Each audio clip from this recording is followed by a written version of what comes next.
In the next 20 years, more than $124 trillion is going to move from one generation to the next. This is the largest wealth transfer in human history. And it's not waiting for us. In fact, it's already happening right now.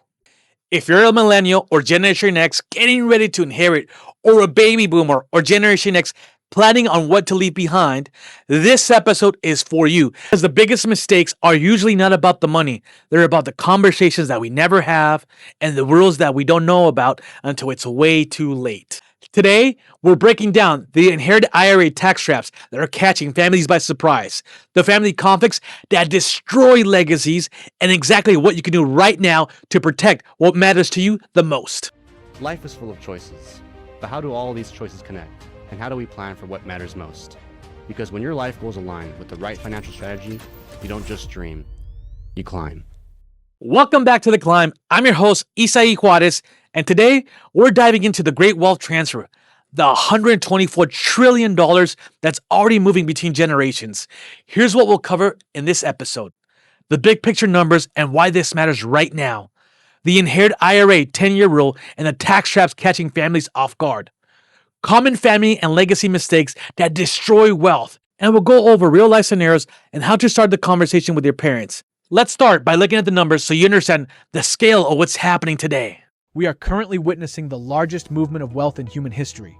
According to recent Cerulli Associates data, over $124 trillion is set to change hands. This isn't happening overnight. This massive transfer will continue through the year 2048, reshaping the financial landscape for entire generations. The majority of this wealth is moving from the baby boomer generation to their heirs, primarily Gen X and millennials. It is a legacy being passed forward. Many people treat this as a future event, but the reality is that the great wealth transfer is already well underway. The clock has already started for many families. We aren't just talking about cash in a bank account. Real estate, family-owned businesses, retirement accounts, and diversified investments are the core assets in motion. But wealth is more than just assets. It carries the weight of history, the effort of a lifetime, and the hope for the future of your family. While the numbers are staggering, the complexity of moving these assets safely is even greater. Without a plan, much of this legacy can be lost to taxes and poor structure. Without careful navigation, the government often becomes an unintended beneficiary of your hard work, claiming a significant portion through various taxes. One of the most significant hurdles in this transfer is the Secure Act. This legislation fundamentally changed how inherited retirement accounts are managed. Under the new rules, most non-spouse beneficiaries, meaning your children or grandchildren, must now completely empty an inherited IRA by the end of year 10. The days of the stretch IRA, where heirs could take distributions over their entire lifetimes, are over. This creates a much more condensed tax timeline. Remember, every dollar taken out of a traditional IRA is taxed as ordinary income. When forced into a 10-year window, those taxes can add up fast. It is important to distinguish between account types. While Roth IRAs remain tax-free to heirs, the 10-year rule still applies to the withdrawal timeframe. Many beneficiaries make the mistake of waiting. This creates the year 10 tax bomb, where a massive lump sum withdrawal pushes you into the highest possible tax bracket. And the rules are tightening. Starting in 2026, the IRS is expected to enforce annual required minimum distributions during that 10-year period for many heirs. The key is strategy. By spreading those withdrawals intelligently over the decade, you can keep more of the inheritance and give less to the government. This requires proactive planning. You need to project your future income and determine the optimal amount to withdraw each year to minimize the tax hit. Beyond taxes, there are several common family and legacy mistakes that can derail a wealth transfer. Let's look at the top 5. The first mistake is the conversation gap. Parents often assume their kids know what to do, while the kids are often too afraid or uncomfortable to ask. Breaking this silence is essential. Wealth is about more than just numbers. It is about sharing the values and the why behind the money before it moves. When the next generation understands the work and the principles that built the wealth, they are far more likely to respect and preserve it. Mistake number 2 involves poorly structured trusts.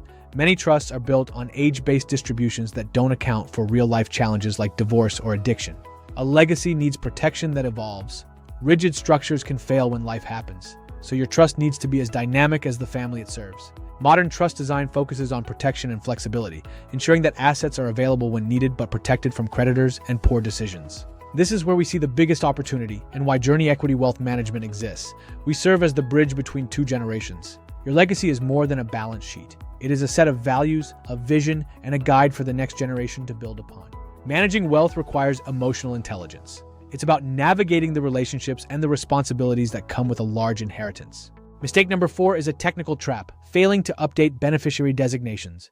Did you know these designations often override what's written in your will or trust? An outdated name on a 401k or IRA can mean your assets end up in the wrong hands, completely bypassing your intended legacy plan. Regularly auditing these designations is a simple but critical step in ensuring your wishes are actually carried out.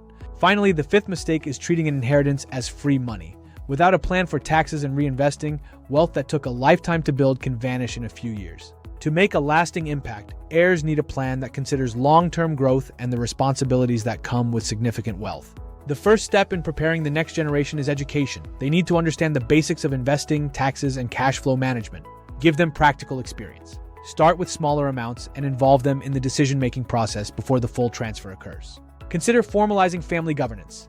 Family meetings and clearly defined roles can help prevent conflict and ensure everyone is aligned with the legacy's purpose. Creating a family mission statement can anchor your wealth to a shared set of values, providing a compass for future generations. Preparing for wealth is about preparing for responsibility.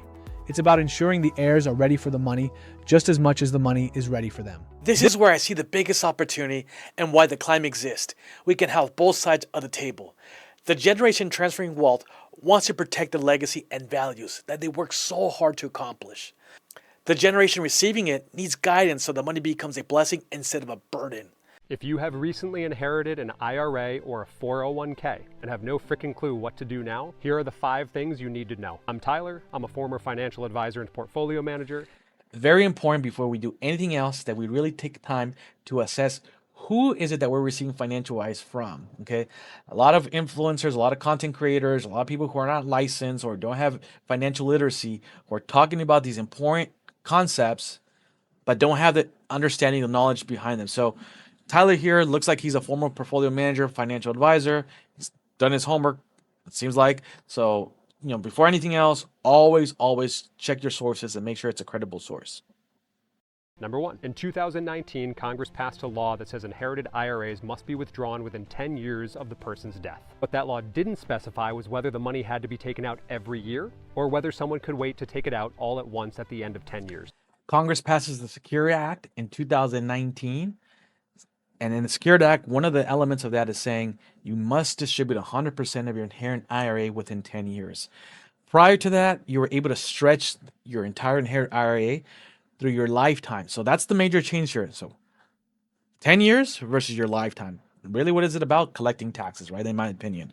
So why that's significant is because now that we understand that we have a parameter of 10 years to distribute the IRA, now the question is, how do we do this efficiently? Because remember, traditional IRAs or 401ks or any traditional retirement account, the owner of the account took a tax deduction and deferred taxation until distribution.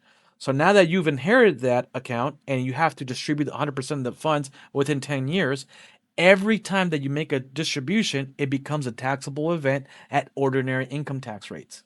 Well, remember, our tax code is built that the more money you make, the higher percentage taxes you pay.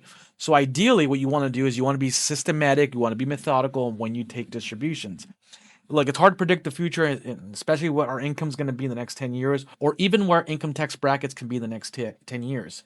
So what you want to do is kind of gauge, right? Like, is any major life event happening? Am I going to retire anytime soon? And that's going to reduce my earned income or my taxable income. Am I going to make more money, right? Am I expecting a promotion? Am I growing my business? Do I have more franchises that are opening? So ultimately, what you're trying to do is anticipate when is the ideal time and how much to distribute on an annual basis so that you're not waiting to the 10th year and now you have a significantly higher distribution and now you're paying a higher tax bracket. So that's what he means by understanding that we have to distribute these funds in a 10-year window. Number 2, if the deceased was already taking required minimum distributions, the inheritor must start taking withdrawals the year after death. These distributions are based on the inheritor's life expectancy. Okay, key point here is distinction between spousal beneficiaries and non-spousal beneficiaries. A spousal beneficiary has the opportunity or the ability to assume the IRA as their own and roll it over into their own retirement account. And what happens there is your RMDs will be based on your own life expectancy. So, key distinction: spousals, they can assume the account. Non-spousal beneficiaries, they will be required to take the RMD based on their life expectancy, so for the next 9 years, and still at the 10th year, they have to deplete the remaining balance of the account. So in other words, you have to withdraw at least your required minimum distribution if you're a non-spouse, and at the end of the 10 years, you still have to deplete 100% of the account. Number 3, if the deceased was not already taking RMDs, you, the inheritor, can choose to take the money out any time over the next 10 years. Just be careful if you choose to take it out in one lump sum in a decade, as this will obviously trigger a bigger tax event. It's a big hit from a pre-tax account. Goes back to what we're talking about is timing, right? And timing is a very difficult thing to do, but understanding and being systematic with when we make distributions because of the progressive tax system that you mentioned. So take that in consideration. My advice is work with a tax specialist, work with a CPA, an enrolled agent, someone that has expertise and understanding in your tax planning, right? That actually helps you create a tax plan, is going to walk with you in that process. Sometimes it's even best that you have a coordination between your financial advisor, your CPA, your enrolled agent, so that even your estate planning attorney, so as you're navigating these cycles and these choices, there's an actual defined plan on how to navigate everything, including taxes. Number 4, the penalty for missing a withdrawal is 25% of what should have been taken out that year. But that penalty will not apply to anyone who didn't take withdrawals from 2021 to 2024 because they were rightfully confused out of their minds so long as they start taking withdrawals in 2025. Another thing to consider here is the IRS does give you a 2-year window to rectify the situation and to actually make that RMD that you missed.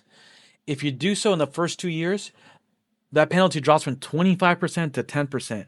The other thing that's important here to consider is you can actually ask for a full waiver. So, but it has to be reasonable, right? It has to be like, hey, there were circumstances beyond my control. I didn't understand the new Security Act. I got bad advice from a financial advisor or a custodian or a tax specialist, or I was sick. It has to be something that's reasonable, okay? And then you actually have to fulfill the RMD that you were supposed to take, and then you have to submit a form. It's an IRS form called 5329, where you're basically telling the IRS, hey, can you please pardon me? I made this error. Here's why. You submit that form, and it's reviewed on a per-case basis. Number 5, if you inherited a Roth IRA, you do not have to take annual distributions, and you can wait to take all of that money out in year 10. And because it's a Roth and was funded with post-tax dollars, you will not trigger a tax event as you would if you had inherited a traditional IRA. So remember, unlike a traditional IRA, in a Roth account, you've already paid taxes on the contribution you made, the IRA owner made during their lifetime. So as long as you meet the qualifying conditions, all the gains and growth and the contributions are 100% tax-free. That's why even though we still have to distribute within the 10-year time frame, there is no taxable event. So whether you choose to spread that out or wait till the end of the 10th year, there will be no tax consequences, but you do have to make the distribution. Overall, great clip, great video. Obviously, there's a lot to this. It's not as simple. This is a quick short. That's why these are for educational purposes only. End of the day, the best thing you can do is understand the rules as they're always changing. The tax code is always changing. Inherent rules are changing, right? Governments are finding different ways to navigate the tax system. So work with your estate planning attorney, work with your CPA, work with your financial advisor to help you navigate these decisions. Let's look at some real world scenarios and answer the questions I hear the most often. Now let's take a look at the first question. My parents want to leave everything equally to me and my siblings. What should we be thinking about before they pass? That's a great question. But the very first thing we want to do is make sure we understand what assets they own.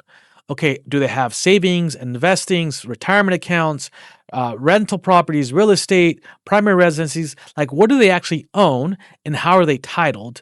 Is there already an assigned beneficiary and succession plan? Do they own a trust, a will? Are there any special needs? Any special distributions? Yes, they want to do everything equally, but are there any special guidelines in terms of when and how you receive the assets? Understanding this is pivotal because that tells you if there needs to be any adjustments to the way assets are held or the beneficiaries they're assigned. Question, I just inherited an IRA from my dad. Do I have to take money out every year or can I wait till the 10th year? Well, the truth is you can wait till year 10, but be careful because this can have very serious tax consequences, specifically if this is a traditional IRA. Remember, we have a progressive tax code system. So if you wait till the end of the 10 years to take the distribution, 100% of that distribution is going to be taxed as ordinary income and potentially at a higher tax bracket versus if you would have spread the distribution. Now remember, with a Roth IRA, the tax consequence is potentially very different. 100% of distribution may be tax-free so long as your dad met the qualifying conditions for Roth IRA distributions. Talk to your CPA, review that, because this can mean that you can wait till the 10th year, allow the account to continue to grow if you have the time and patience and ability to not have to take distributions.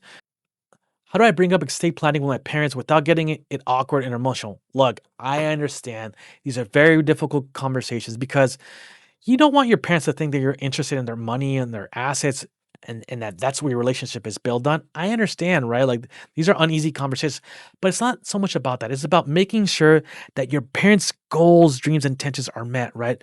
Whatever they intended to do with their assets after they passed away, let's help them navigate that process.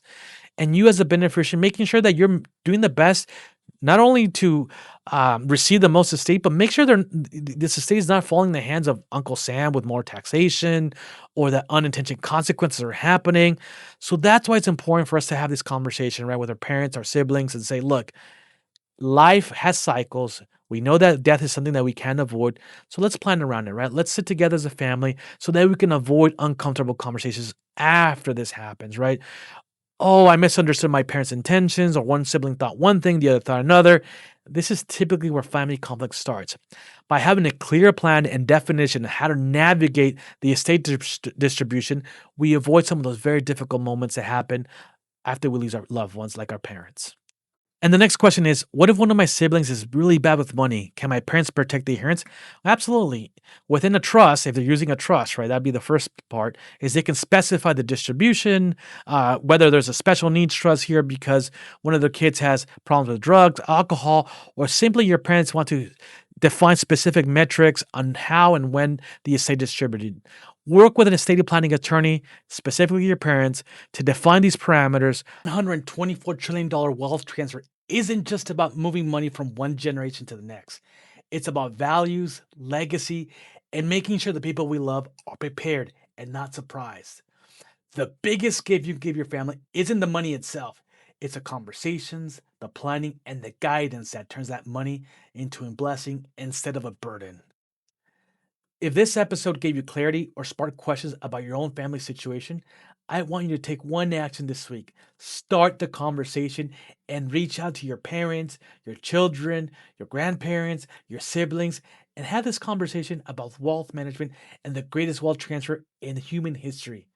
I'm Isai Juarez again, financial advisor, and we'll see you next time here at The Climb.